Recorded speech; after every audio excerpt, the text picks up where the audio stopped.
Assalamualaikum warahmatullahi wabarakatuh.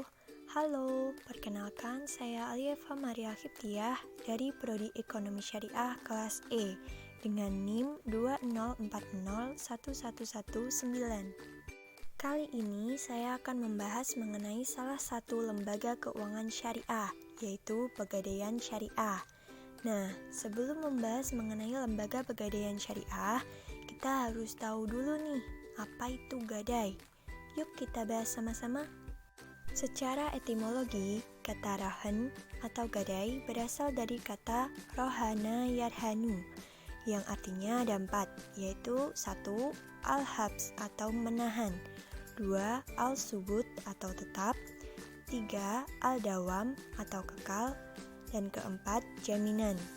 Jadi, rohan atau gadai yaitu memberikan barang sebagai jaminan atas pinjaman atau menahan sesuatu dengan cara yang dibenarkan yang memungkinkan untuk ditarik kembali.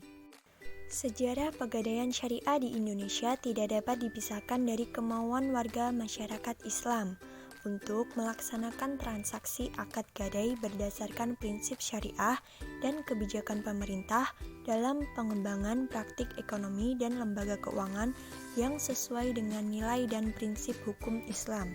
Berdasarkan hal tersebut, pihak pemerintah bersama DPR merumuskan rancangan peraturan perundang-undangan yang kemudian disahkan pada bulan Mei menjadi Undang-Undang Nomor 10 Tahun 1998 tentang Perbankan.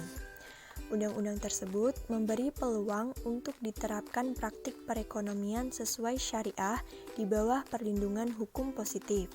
Di bawah undang-undang tersebut, maka terwujud lembaga-lembaga keuangan syariah. Pada awalnya, muncul lembaga perbankan syariah, yaitu Bank Muamalat menjadi pionirnya. Dan seterusnya, bermunculan lembaga keuangan syariah lainnya, seperti lembaga asuransi syariah dan lembaga pegadaian syariah. Melihat adanya peluang dalam mengimplementasikan praktik gadai berdasarkan prinsip syariah, Forum Pegadaian berinisiatif mengadakan kerjasama dengan PT Bank Muamalat Indonesia atau BMI dalam mengusahakan praktik gadai syariah sebagai diversifikasi usaha gadai yang sudah dilakukannya. Sehingga pada bulan Mei tahun 2002 ditandatangani sebuah kerjasama antara keduanya untuk meluncurkan gadai syariah, yaitu BMI sebagai penyandang dana.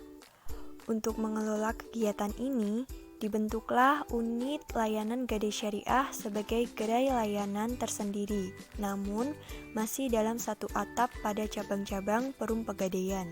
Dasar hukum dari Pegadaian Syariah yaitu Al-Quran, yakni dalam surat Al-Baqarah ayat 283, dan hadis Nabi Muhammad SAW, yakni telah meriwayatkan kepada kami Muhammad bin Muqatil, mengabarkan kepada kami Abdullah bin Mubarak, mengabarkan kepada kami Zakaria dari Sya'bi, dari Abu Hurairah, dari Nabi Muhammad SAW, bahwasanya beliau bersabda, kendaraan dapat digunakan dan hewan ternak dapat pula diambil manfaatnya apabila digadaikan.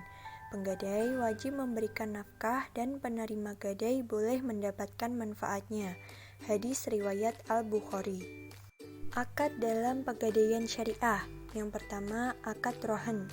Rohan yang dimaksud adalah menahan harta milik si peminjam sebagai jaminan atas pinjaman yang diterimanya. Pihak yang menahan memperoleh jaminan untuk mengambil kembali seluruh atau sebagian piutangnya. Yang kedua, akad ijarah atau akad sewa tempat. Melalui akad ini dimungkinkan bagi pegadaian untuk menarik sewa atas penyimpanan barang bergerak milik nasabah yang telah melakukan akad. Yang ketiga, akad qard al-hasan.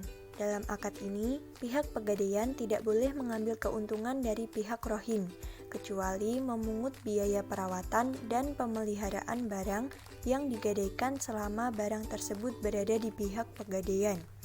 Barang yang digadaikan biasanya adalah barang yang tidak bisa dimanfaatkan kecuali dengan menjualnya, seperti emas, barang elektronik, dan lain-lain. Yang keempat, akad mudharabah. Dalam praktek pegadaian, mudharabah adalah akad yang dilakukan oleh nasabah yang menggadaikan jaminannya untuk menambah modal usaha atau pembiayaan yang bersifat produktif, yakni seperti pembiayaan investasi dan modal kerja. Dengan demikian, penggadai atau rohin akan memberikan margin keuntungan kepada pihak pegadaian selaku murtahin, sesuai dengan kesepakatan sampai modal yang dipinjam dilunasi. Sekian pembahasan kali ini. Wassalamualaikum warahmatullahi wabarakatuh.